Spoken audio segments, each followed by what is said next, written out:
अपनी बेटियों को जूजू बना लेते हो, कुछ नहीं आता, पढ़ी लिखी डिग्री तो है, रोटी नहीं बनाऊंगी, मैं रोटी बनाने आ रही हूं, तुम्हारी नौकरानी हूं। आजकल लोग रोटी बनाने, भोजन बनाने को भी छोटा काम समझते हैं, नौकरानी हूं। आजकल आप लोग नौकरों के हाथ का ही तो भोजन कर रहे हैं, इसलिए तुम्हारी बुद्धि भ्रष्ट है। पहले के लोग पत्नी के हाथ का खाते थे, माँ के हाथ का खाते थे। पहले पति के लिए भोजन पत्नी बनाती थी, तो जिसके हाथ का भोजन करेंगे उसी से प्यार होगा।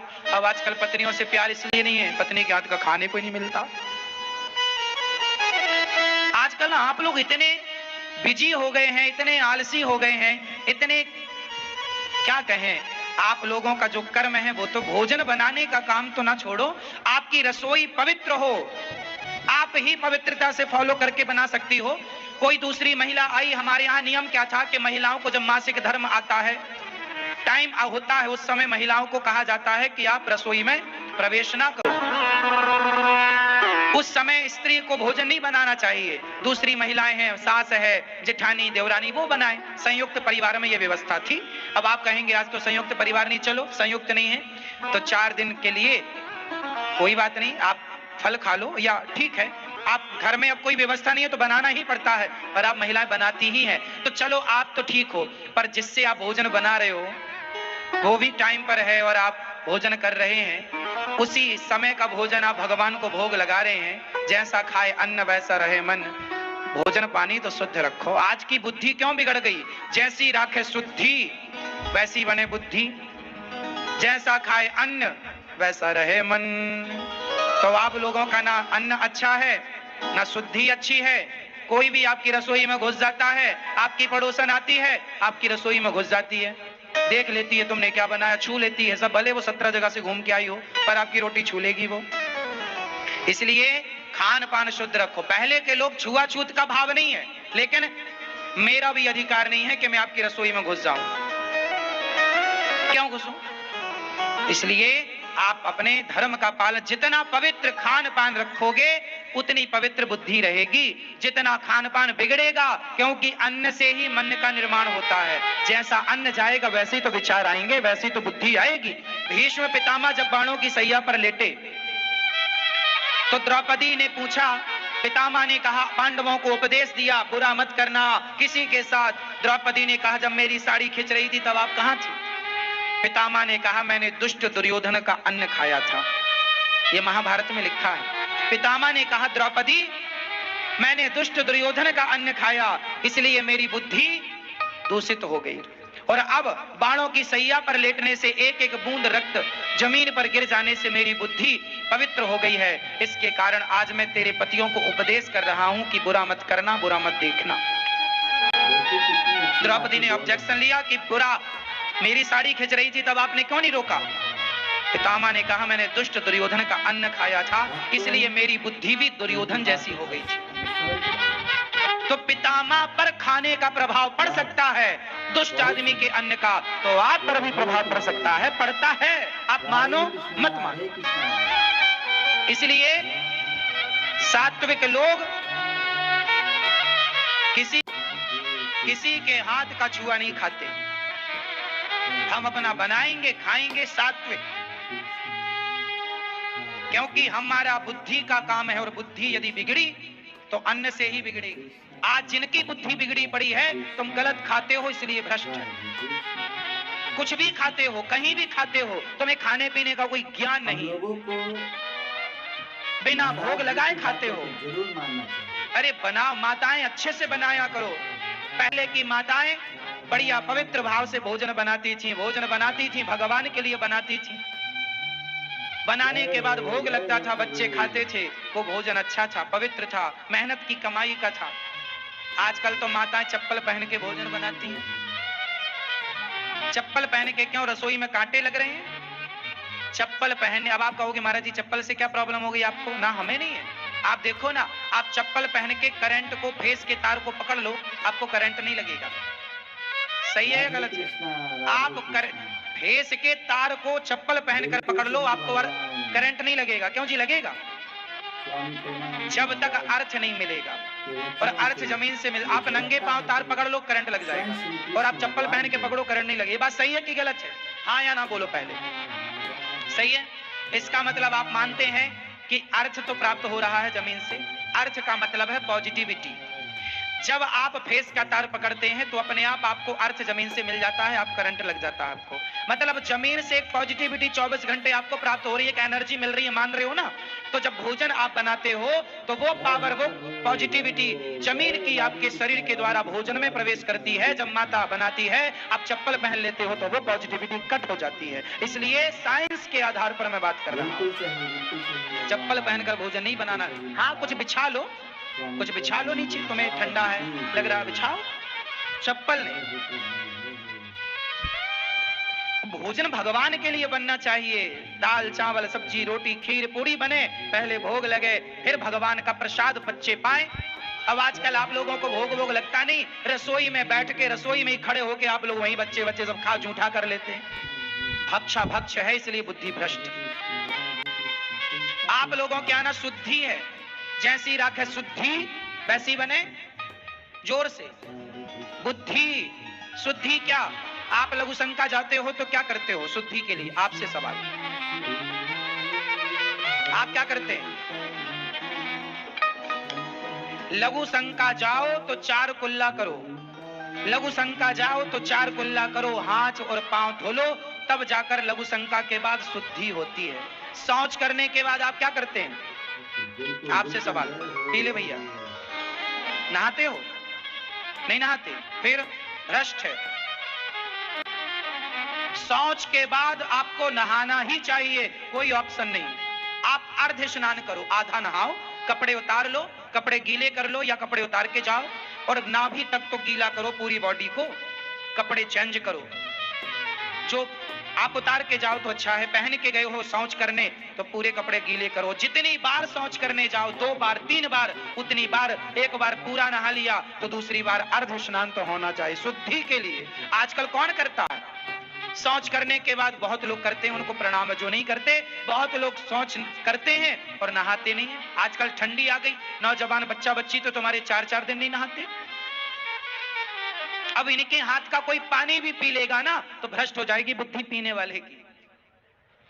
इसलिए सबके हाथ का जो भ्रष्ट हैं, जो जिनको ना नहाने का, ना खाने का, ना उठने का, ना बैठने का ज्ञान है, इनके हाथ का पानी पियो, भोजन करो तो बुद्धि भ्रष्ट हो ही जाएगी। ब्राह्मण ही क्यों ना हो, यदि ब्राह्मण भी मांसाहारी है, शराबी है और नियम से नहीं चलने वाला है, तो ब्राह्मण भी क्यों ना हो, उसके ब्राह्मण के हाथ का भी पानी पीने का धर्म नहीं है। यदि ब्राह्मण भी 8-10 बजे तक सोता है और शौच करने के बाद नहाता नहीं है और मांस खाता है और शराब पीता है, तो ऐसे ब्राह्मण के हाथ का पानी भी पीने योग्य नहीं है। बात यह नहीं है कि आपकी समाज क्या है, जाति आपकी कुछ भी हो, आप यदि शुद्ध हैं, पवित्र हैं, भक्त भाव से रहते हैं, तो रैदास जी के हाथ का भोजन करने बड़े बड़े संत आया करते थे, क्योंकि भक्त थे। और आप यदि सात्विक नहीं हैं तो आपके हाथ का पानी पीने का धर्म नहीं है। इसलिए बुद्धियां भ्रष्ट क्यों हैं? तुम्हारे पास पैसा तो करोड़ों है पर बुद्धि भ्रष्ट है। भ्रष्ट इसलिए है कि खान पान भ्रष्ट है, क्योंकि पवित्रता नहीं है। आप बच्चों को समझाओ पवित्र रहना कैसे सीखें, तो पति ही ब्रह्मा पति ही विष्णु पति नरवदाधार। जिस नारी ने पति को पाया उसकी नैया पार, सुना पति बिना संसार। आज से नियम बनाओगे, शौच करने के बाद क्या करेंगे सब लोग? जोर से अपने बच्चों को सिखाओ। तुम्हारे बच्चे कब सीखेंगे? तो ये 4-4 दिन नहाते नहीं है। यही लोग फिर भ्रष्ट होते हैं, बलात्कारी बनते हैं, क्योंकि बुद्धि भ्रष्ट है। तो कुछ भी भ्रष्ट बुद्धि का मतलब है सारे गलत काम करना, शराब पीना, सिगरेट पीना, जुआ खेलना, चरित्रहीनता करना, किसी बहन बेटी को पकड़कर छेड़ना, उसके साथ बलात्कार करना। ये सब वही कर सकता है जिसकी बुद्धि भ्रष्ट हो। और भ्रष्ट कैसे होती है? कि जब शुद्धि नहीं होगी तो भ्रष्ट होगी, खान पान अच्छा नहीं होगा तो भ्रष्ट। इसलिए तो आज से कितने लोग नहाएंगे शौच करने के बाद? लघु शंका के बाद क्या करना है? जोर से सब बताओ, लघु शंका के बाद क्या करोगे आप? 4 कुल्ला और हाथ पांव धुलना। और शौच के बाद पूरा कर लियो हो तो अर्ध स्नान करना। मजाक में मत ले जाना, वरना बुद्धि भ्रष्ट तो है और हो जाएगी। तुम्हारे मन में महाराज जी, लोग क्या कहें, महाराज जी हमारे मन में गलत गलत ख्याल आते हैं। क्यों आते हैं? क्योंकि तुम्हारी बुद्धि भ्रष्ट है। सात्विक बुद्धि होगी तो मन में गलत ख्याल आएगा नहीं। किसी बहन बेटी को देखकर यदि मन में गलत विचार आ रहा है, मतलब बुद्धि भ्रष्ट है, सुधार लो। क्यों आ रहा है गलत ख्याल? आ रहा है मतलब भ्रष्ट है। किसी मर्द को देखकर गलत विचार आए, मतलब तुम्हारी बुद्धि भ्रष्ट है। यही भ्रष्टता का प्रमाण है। और क्या चाहिए प्रमाण? अब तुम अपने आप को देख लो कि तुम कितने बड़े सात्विक और कितने बड़े भ्रष्ट हो। और ये भ्रष्टता इसलिए आई क्योंकि तुमने आचरण छोड़ दिए अच्छे वाले, पुराने संस्कार छोड़ दिए और बस मनमानी चल रही है। मनमानी करो, मनमानी, भ्रष्ट हो जाएगा ये समाज। आपके बेटे पैसे वाले तो होंगे पर सदाचारी और संस्कारी ना होंगे यदि तुमने ध्यान नहीं दिया तो। पैसा कमाना बड़ी बात नहीं, पैसा तो वैश्या भी कमा लेती है तुमसे ज्यादा, तो पैसा ही कमाना रह गया है क्या? अरे भाई, हमारे यहाँ पैसे को महत्व नहीं दिया जाता। पैसा त्याग करके भरत जी ने अयोध्या के सिंहासन को ठुकराया और अपने भैया राम के पीछे दौड़ पड़े। गए हमारे भारत का इतिहास चरित्र रहा है। पैसे का कोई मूल्य नहीं, चरित्र का मूल्य है। रावण पैसे वाला था, राम चरित्र वाले थे। बताइए किसका मूल्य ज्यादा है, पैसे का या चरित्र का? जोर से। आपका बेटा पैसे वाला हो जाए पर चरित्र वाला ना हो तो क्या कर लोगे ऐसे बेटे का? समाज में जहां जाओगे ना, लोग तुम्हें बात करेंगे तो तुम नजरें ना मिला पाओगे। इसलिए बच्चे कैसे हों? पैसे वाले नहीं, चरित्र वाले। चरित्र वाले होंगे तो पैसा आ जाएगा। पैसा कमाना बड़ी बात नहीं है।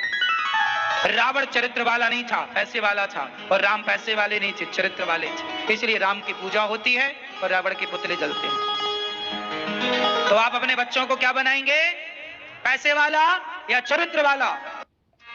दर्पण इसलिए कहा श्री गुरु चरण सरोज रज निज मन मुकुर। मुकुर मीन्स मिरर, मीन्स दर्पण।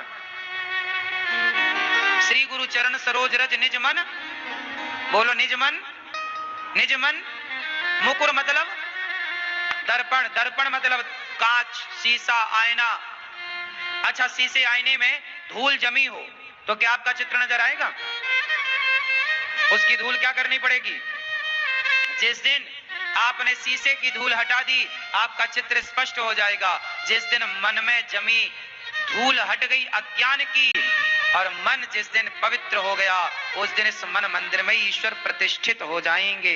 बाहर झांकने की जरूरत नहीं है। बाहर देख, इसलिए ऋषि मुनि भीतर देखते हैं, बाहर कहां कोई देखता है। आप लोग हैं जो बाहर देखते हैं क्योंकि आपके भीतर अज्ञान बहुत है, आप बाहर ढूंढ रहे हैं। पर समझदार मन को पवित्र करता है तो मन में ही उतर आते हैं। अच्छा एक बात बताओ, माना कि ये शीशा है, माना कि ये दर्पण है, मैं ये दर्पण आपके सामने कर दूं तो आपका चित्र आएगा कि नहीं? और आपके सामने कर दूं तो आपका आएगा कि नहीं? बोलो हाँ, बोलो हाँ। क्या दर्पण में कोई चित्र है? बोलो। ये दर्पण जब सामने जाता है तो ये वही दिखाता है जो इसके सामने होता है। उसी तरह आप अपने मन को दर्पण बना लो। जिस दिन मन साफ दर्पण बन जाएगा, जैसे दर्पण में अपने आप आपका चित्र आ जाता है, ऐसे जिस दिन मन दर्पण बन गया अपने आप परमात्मा के चित्र को उतार लेगा। भगवान दिख क्यों नहीं रहे हैं? तुम बाहर कितना भी देख लो, इन आंखों से क्या देखोगे? इन आंखों से कोरोना के बैक्टीरिया ना दिखे तुम्हें भगवान दिख जाएंगे? पागलों की तरह बातें करते हो। इन आंखों से तुम्हें दही के बैक्टीरिया तो नजर आते नहीं है, इन आंखों से तुम्हें हाथ के बैक्टीरिया तो नजर आते नहीं है। इन आंखों से भगवान नजर आएगा? पागलों की तरह लोग दौड़ रहे हैं, पता ही नहीं है भगवान कहाँ है। अरे भगवान को देखने के लिए मन की आंखें चाहिए।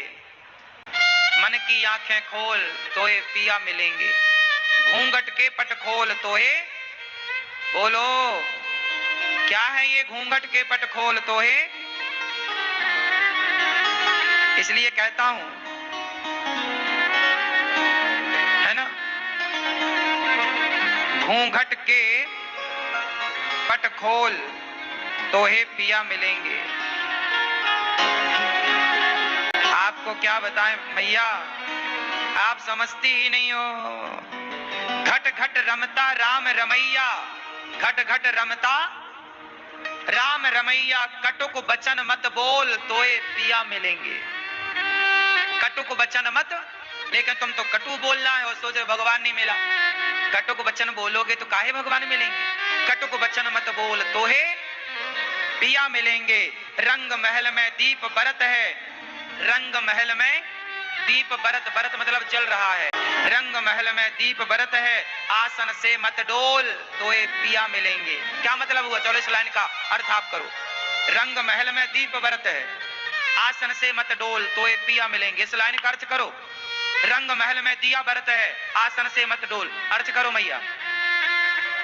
नहीं हो रहा है, अर्थ करो चश्मा वाली मैया। अरे मन में कहां दीप जलाओगी अभी। रंग महल में दीप जलत है, मतलब है कि सामने तुम्हारे कोई नंगा नाचे, सामने तुम्हारे कोई कैसे नाचे, लड़की नाचे, लड़का नाचे, जवान नाचे, बूढ़ा नाचे, आसन से मत डोल। कोई तुम्हारे सामने नंगा नाचे, फिर भी तुम्हारा मन उस तरफ ना जाए, ऐसा हो मन, तब तो ये पिया मिलेंगे। रंग महल में नाच रही है नाचने वाली, दीप जलत वहां। रंग महल मतलब राजाओं के यहाँ कोई नाच रहा, नचनिया नाच रही है। लोग आजकल तो बूढ़े बूढ़े भी लोग नचनिया नाचने आए तो भीड़ लग जाती है। बूढ़े बूढ़े पैसे के नोट दबाते मुंह में ले ले। दोस्तों, आप लोगों से आग्रह है कि आप मुझे पूरा सपोर्ट करें ताकि मैं सद्गुरुओं के प्रवचन को, सद्गुरुओं के सुविचारों को, उपायों को, टोटका को, पूजा पाठ के विधि को भारत के सनातन धर्म के जन जन तक पहुंचा सकूं।